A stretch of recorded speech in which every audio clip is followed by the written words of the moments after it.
আমার নাম ডক্টর শ্যামাশিস বন্দ্যোপাধ্যায়।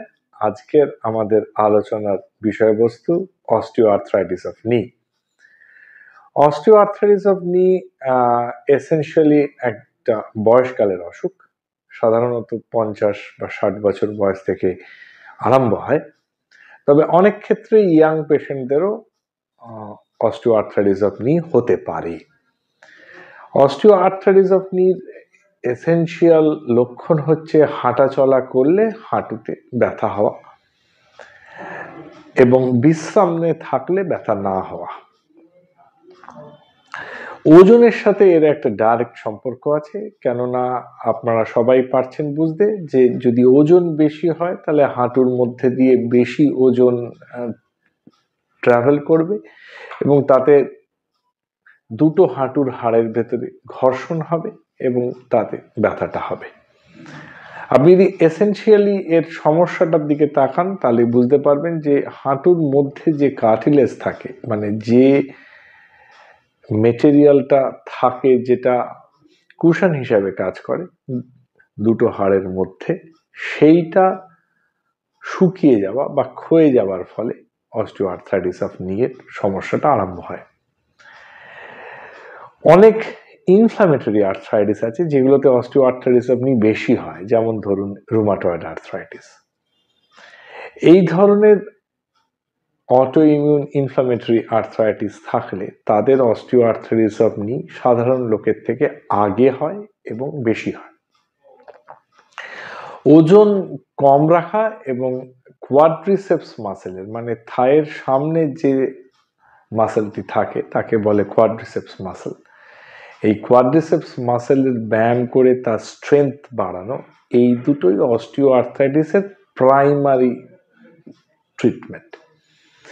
এছাড়া ইনিশিয়াল ফেজেতে অনেক ওষুধ ইউজ করা হয় বা যায়, যেমন অক্সাসিপ্রল বা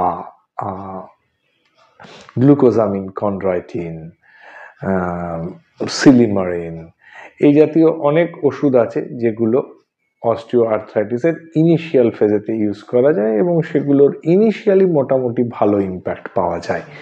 তবে একবার যদি মডারেট টু সিভিয়ার অস্টিওআর্থ্রাইটিস হয়ে যায় তখন কিন্তু এই ওষুধগুলো দিয়ে খুব একটা লাভ হয় না।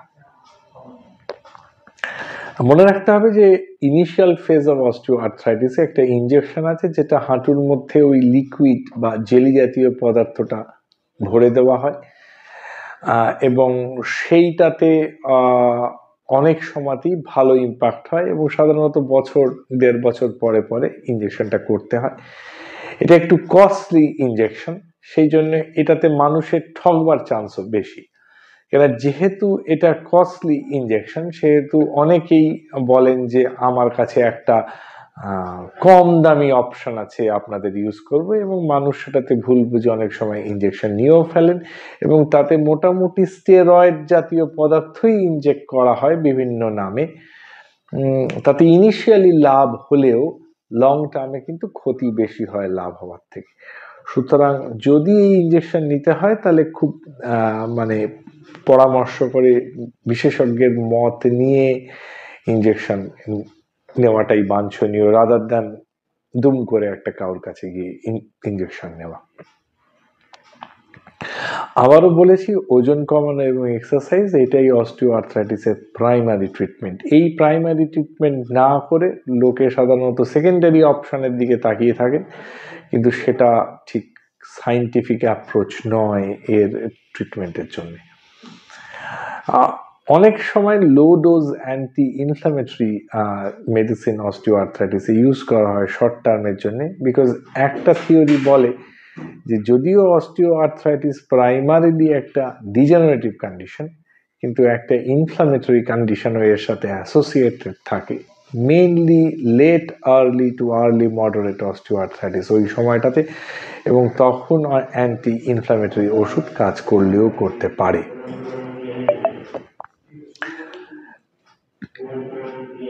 ফান্ডামেন্টাল ট্রিটমেন্ট অব অস্টিওআর্থ্রাইটিস হচ্ছে লং টার্মে রিপ্লেসমেন্ট। টোটাল নি রিপ্লেসমেন্ট খুবই সাকসেসফুল একটা সার্জারি, এবং এটা খুবই যদি ঠিকঠাক হয় তাহলে খুবই রিওয়ার্ডিং সার্জারি। বিকজ একজন মানুষ তিনি হাঁটতে পারছেন না, সার্জারির পরে ভালো করে ফিজিওথেরাপি করে সেই মানুষটি আবার হাঁটতে পারবেন। এইটা যে মানুষের সঙ্গে হয় তিনি বলতে পারবেন যে how grateful that person is. সমস্ত অপারেশনেরই যেমন রিস্ক আছে, নি রিপ্লেসমেন্টেরও রিস্ক আছে। রিস্ক ছাড়া কোনো অপারেশন বা কোনো ট্রিটমেন্ট হয় না।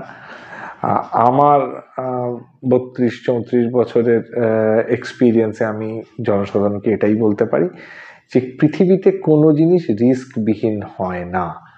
হতে পারে যে আমরা রিস্কটা জানি না।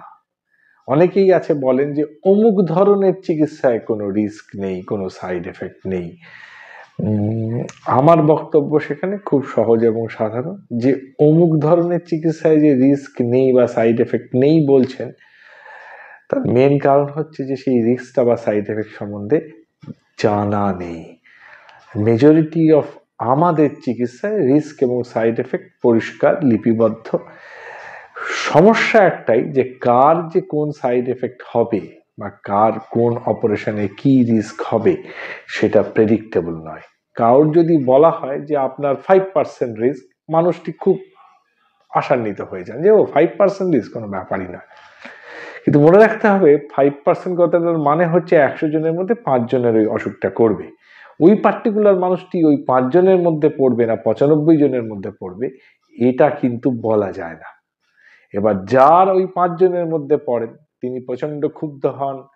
আজকালকার একটা মোটামুটি একটা স্ট্যান্ডার্ড ব্যাপার হচ্ছে যে কোনো মানুষই কোনো ফেলিওর অ্যাকসেপ্ট করতে পারেন না। ন্যাচারালি যদি কারোর কোনো ট্রিটমেন্টে ফেলিয়ার হয় বা কোনো সাইড এফেক্ট হয় বা কোনো অ্যাডভার্স রিয়াকশন হয়, যেগুলো ওয়েল ডকুমেন্টেড, কিন্তু তিনিও সেটা নিয়ে ভীষণ আপসেট হয়ে পড়েন। তার জন্য সেটা সত্যি খুব ব্যথাদায়ক। কিন্তু মুশকিল হচ্ছে যে ডাক্তারবাবু সেই চিকিৎসাটা করেন বা দেন, তিনি কিন্তু জেনে করেন না যে ওই পার্টিকুলার পেশেন্টের ওই সাইড এফেক্টটা হবে। তো এটা মেনেই মানুষকে চিকিৎসা করতে হবে অথবা বিনা চিকিৎসায় থাকতে হবে। কেন আমি চিকিৎসা করব কিন্তু আমার কোনো সাইড এফেক্ট হবে না, এটা কিন্তু আকাশ কুসুম অলিক ঘটবে না। 100 জনকে চিকিৎসা করলে সাইড এফেক্টের পার্সেন্টেজ যদি 5% হয় তাহলে 5 জনের কিন্তু ঘটবে, তাই জন্যই 5% বলা হয়। সুতরাং আমার আপনাদের কাছে আবেদন বলতে পারেন যে যাদের হাঁটুতে ব্যথা হচ্ছে তারা রোগা থাকুন, ব্যায়াম করুন। আর একটা জিনিস মনে রাখবেন যে হাঁটু ছাড়াও কিন্তু বড় জয়েন্ট যেমন হিপ জয়েন্টেও অস্টিওআর্থ্রাইটিস হয়। সুতরাং হিপ জয়েন্টে ব্যথা হলে ওটা অস্টিওআর্থ্রাইটিস নয় এরকম জোর দিয়ে বলা যাবে না, যদিও হাঁটুতে অনেক বেশি হয়। সবাই ভালো থাকবেন, নমস্কার।